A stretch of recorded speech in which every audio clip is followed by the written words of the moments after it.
சீமான் அவர்களுக்கு ஒரு நேர்காணலுக்காக நான் அவர்கிட்ட கேட்டேன். உடனே நான் பண்ணாங்க, நேர்காணல் வரும் சனிக்கிழமை வச்சுக்கலாம்னு சொன்னார். அதற்கு நேர்காணலுக்கு நானும் தயாராகினேன்.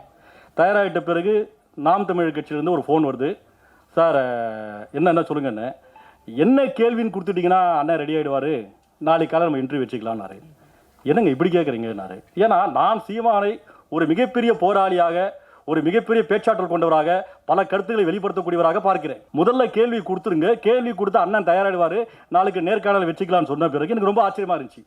நான் உடனே நான் பண்ணேன், இடுமாவன கார்த்திக்கு ஃபோன் பண்ணேன். என்ன கார்த்தி இப்படி அண்ணன் என்னென்ன கேள்வியெல்லாம் கேட்குறாராம், இது எப்படி இதுன்னு. இல்லைண்ணே நான் பேசிட்டு லைனில் வரேன்னாரு. அப்புறம் 2 நிமிஷம் லைனில் வந்தார். உங்களை மாதிரியா இந்தியாவில் AK-74 இருக்காடாது?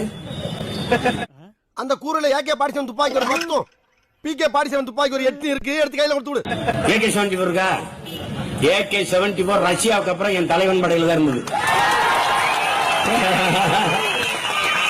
நானும் எங்க அண்ணனும் சுட்டு பயிற்சி எடுக்கும் போது நான் கேட்டேன், அண்ணே இது ரஷ்யாவுக்கு அப்புறம் வேற எங்க இருக்கு? நம்மிடத்த இருக்கு, இந்தியாவில இல்லைன்னாரு. அப்ப இந்தியாவிலேயே AK-74 சுத்த ஒரு ஆள் நான் தானா?